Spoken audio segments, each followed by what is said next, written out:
Bom ponto. Aliás, falando em Flamengo, tem um jogaço. Flamengo e Grêmio no Maracanã. Grêmio, quarto colocado com 17 pontos. Flamengo, quinto colocado com 16 pontos. Se o Flamengo vencer esse jogo no Maracanã, ultrapassa o Grêmio, inclusive. Entra ali na briga definitivamente pelas primeiras posições. Jogou ontem, Mauro, contra o Racing. Ganhou 2-1. Foi um jogo duro, difícil, porque o Racing jogou bem também. A molecada foi lá, resolveu mudanças do São Paulo, inclusive, né? Botou os caras em campo, os caras fizeram gols. E o Flamengo vai. E bateu um adversário que, surpreendentemente para alguns, está aí dando caldo, que é o Grêmio. O Grêmio está num bom momento, né? Desde que venceu o Grenal, os dois chegaram no Grenal com problemas, o Grêmio venceu. Dali para frente eliminou o Cruzeiro na Copa do Brasil, ganhou de São Paulo. É o melhor momento do Grêmio na temporada, né? Porque o Campeonato Gaúcho também foi ali se arrastando, né? Ganhou o título, sabe-se lá como. Então é um momento interessante do Grêmio, de fato. O jogo já deixei um jogo bom, gostei do jogo. O Racing foi um time bem competitivo, estava numa crise profunda, deu uma recuperada nos últimos jogos e fez um jogo bom, desafiou muito o Flamengo, né?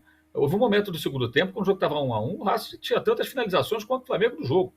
Inclusive finalizações certas, quer dizer, estava chegando, estava oferecendo dificuldade. Acho que foi um jogo bem satisfatório do ponto de vista do Flamengo, porque uma sequência com o Cruzeiro num sábado, o Fluminense tendo que eliminar, o Fluminense eliminou na Copa do Brasil numa quinta, o Vasco na segunda, que se tornou um jogo fácil, mas você não se prepara para o Vasco Flamengo pensando, vou ganhar de 4-0 no primeiro tempo. Não, você imagina que você não pode perder para o teu rival. Se perde para o Vasco, se acontece tudo bem diferente do que aconteceu, a eliminação do Fluminense, tudo isso vai para o espaço, vão ter os problemas. O time venceu o Vasco da maneira que venceu e teve dificuldades, de fato, né? Alguns jogadores fisicamente com problemas. O Arrascaeta, eu quero saber quando que ele vai conseguir terminar um jogo em condições.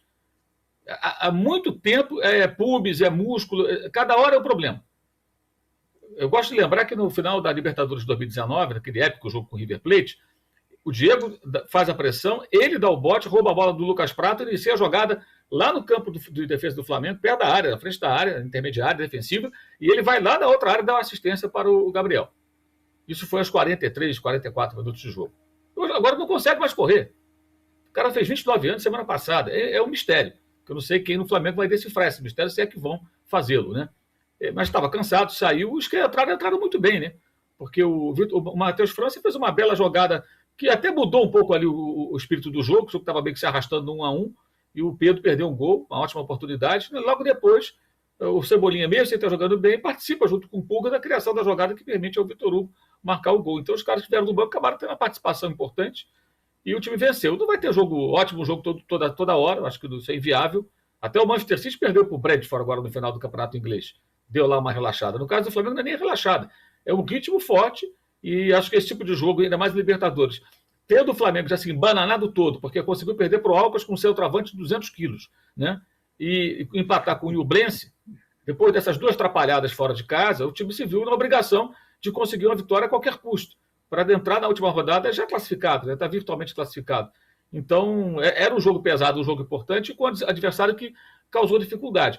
Um dos problemas que a gente tem aqui no Brasil, na Libertadores, é que todo time argentino que não chama Boca nem River, as pessoas acham que vai ser fácil. Mesmo com o histórico de eliminações de times brasileiros para times argentinos menores, São Paulo já perdeu por uns 3 ou 4.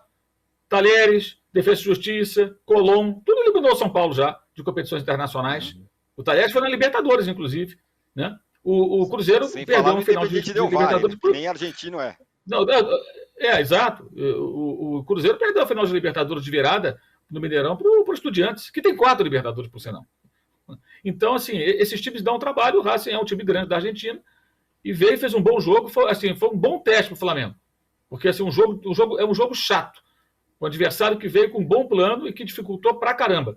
Não foi um jogo fácil. E os garotos aparecendo bem, registro para o Wesley, que no começo, coitado, muito estabanado, até pela precocidade do lançamento dele entre os titulares, por uma emergência, está ganhando mais confiança, dando liberdade para atacar, ele é uma peça ofensiva, e ontem ele foi muito bem no lance do gol, né? Porque não só pela finalização, mas por estar ali naquela hora. E uma notinha um pouquinho mais baixa dessa vez para Ailton Lucas, né?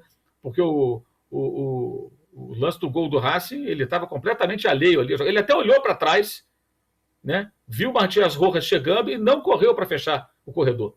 O rapaz recebe a bola completamente livre e faz o gol do Racing. Aí entrou um pouco na conta do Ailton Lucas, que só tem recebido elogios. Acho que ontem ele deu uma vacilada nesse lance do gol do time argentino.